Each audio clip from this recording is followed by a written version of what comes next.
राजस्थान की राजधानी जयपुर शुक्रवार को भूकंप से हिल गई। यहाँ सुबह 4:09 से 4:25 के बीच 3 झटके महसूस किए गए। नेशनल सेंटर फॉर सिस्मोलॉजी के अनुसार 3 झटके आए हैं। भूकंप का पहला झटका 4:09 पर था, जो कि सबसे ज्यादा तीव्रता का था, जिसकी रिक्टर स्केल पर तीव्रता 4.4 दर्ज की गई थी। उसके बाद 3.1 और 3.4 के 2 से 3 और झटके महसूस किए गए।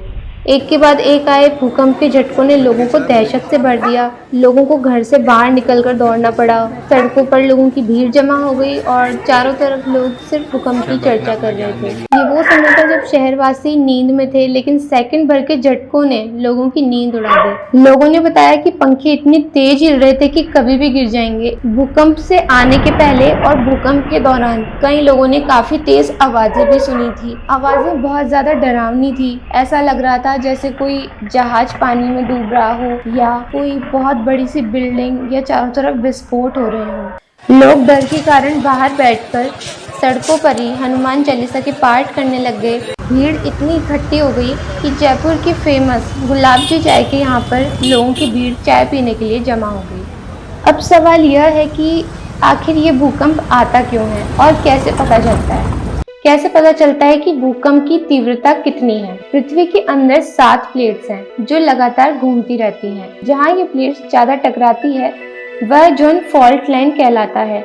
बार बार टकराने से प्लेट्स के कोने मुड़ जाते हैं। जब ज्यादा दबाव बनता है तो प्लेट्स टूटने लगती हैं। नीचे की ऊर्जा बाहर आने का रास्ता खोजती है और डिस्टरबेंस के बाद भूकंप आता है। भूकंप का केंद्र उस स्थान को कहते हैं जिसके ठीक नीचे प्लेटों में हलचल से भूगर्भीय ऊर्जा निकलती है। इस स्थान पर भूकंप का कंपन ज्यादा होता है। कंपन की आवृत्ति ज्यों-ज्यों दूर होती जाती है, इसका प्रभाव कम होता जाता है। फिर भी यदि रिक्टर स्केल पर 7 या इससे अधिक की तीव्रता वाला भूकंप है तो आसपास के 40 किलोमीटर के दायरे में झटका तेज होता है। लेकिन यह इस बात पर भी निर्भर करता है कि भूकंपीय आवृत्ति ऊपर की तरफ है या दायरे में, यानी कि भूकंप पृथ्वी की सरफेस से ऊपर की तरफ है या नीचे की तरफ। यदि कंपन की आवृत्ति ऊपर को ज्यादा है तो कम क्षेत्र प्रभावित होता है। भूकंप की जांच रिक्टर स्केल से होती है। इसे रिक्टर मैग्नीट्यूड टेस्ट स्केल कहा जाता है। रिक्टर स्केल पर भूकंप को 1 से 9 तक के आधार पर मापा जाता है। भूकंप को इसके केंद्र यानी एपिसेंटर से मापा जाता है। भूकंप के दौरान धरती के भीतर से जो ऊर्जा निकलती है उसकी तीव्रता को इससे मापा जाता है। इसी तीव्रता से भूकंप के झटके की भयावहता का अंदाजा होता है। इस चार्ट से समझिए कि रिक्टर स्केल पर कितनी मात्रा होने पर उसका क्या असर पड़ सकता है। 0 से 2 तक के रिक्टर स्केल से हमें कुछ भी महसूस नहीं होता है।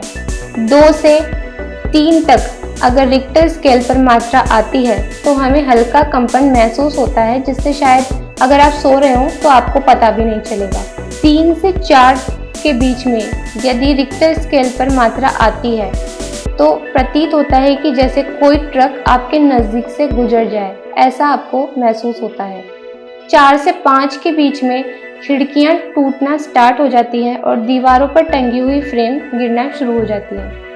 5 से 6 के बीच फर्नीचर हिलना शुरू हो जाता है। 6 से 7 के बीच इमारतों की नींव दरक सकती है, ऊपरी मंजिल को नुकसान हो सकता है। 7 से 8 के बीच में इमारतें गिरना शुरू हो जाती है और जमीन के अंदर पाइप फट जाते हैं। 8 से 9 के बीच इमारतों सहित बड़े पुल भी गिर जाते और सुनामी का खतरा बन जाता है। 9 या उससे अधिक अगर रिक्टर स्केल पर मात्रा आती है तो पूरी तबाही शुरू हो जाती है। कोई मैदान में खड़ा हो तो उसे धरती लहराते हुए दिखेगी। समंदर नजदीक हो तो सुनामी आना पक्का है। कुछ सालों पहले आए नेपाल में जो भूकंप था उसकी मात्रा रिक्टर स्केल पर 7.4 तक महसूस की गई थी और उससे जो तबाही हुई थी आप उसका अंदाजा लगा सकते हैं कि जब 7.4 तीव्रता पर पूरा काठमांडू तबाह हो गया तो अगर 9 तक रिक्टर स्केल पर मात्रा आती है तो शायद धरती ही खत्म हो जाए या जिस एरिया में भूकंप है वो पूरा एरिया खत्म हो जाएगा। भूकंप पृथ्वी पर अनादि काल से आते रहे हैं। इतिहास में इन्हें देवताओं का प्रकोप समझा जाता था, परंतु आज के विज्ञान तकनीक के विकास के चलते हम भूकंप क्यों आता है, कहां से आता है, ऐसे सवालों के जवाब जान चुके हैं। पृथ्वी के भीतर से पिघला हुआ प्लास्टिक की तरह जो लावा निकलता है ये बहुत ज्यादा गर्म होता है, लेकिन पृथ्वी की ऊपरी सतह ठंडी होती है, इसी वजह से वह ठोस होता है। जब पृथ्वी के भीतर ऐसी कोई क्रिया या प्रक्रिया होती है जिससे अंदर के तापमान में थोड़ा बहुत बदलाव होता है तो उसके ऊपर का पूरा धरातल हिल जाता है। इसके अलावा जब ज्वालामुखी विस्फोट करता है तो धरती को चीरता हुआ ऊपर आता है, जिससे आसपास की जगह में भूकंप के झटके महसूस होते हैं और जब यह ज़्यादा तेज हो जाते हैं तो इसमें भारी नुकसान होना शुरू हो जाते हैं। मनुष्य ने पृथ्वी पर अपनी जनसंख्या इतनी अधिक कर ली है, वह पहाड़ों पर, जंगलों में भी ऐसी जगह पर रहने में मजबूर हो चुका है जो कि भूकंप प्रभावित क्षेत्र है। मनुष्य ने रहने के लिए अपनी सुविधा के अनुसार प्रकृति के नियम तोड़ने की कोशिश की है। इसका परिणाम गलत हो सकता है। पहाड़ों पर खुदाई करना, सुरंग बनाना, गहरे तालाब बनाना और बांध के टूटने से यह सभी क्रियाओं से भूकंप आने की संभावना होती है। पहाड़ों के तोड़ने पर यह और भी ज्यादा खतरनाक स्थिति पैदा कर देता है।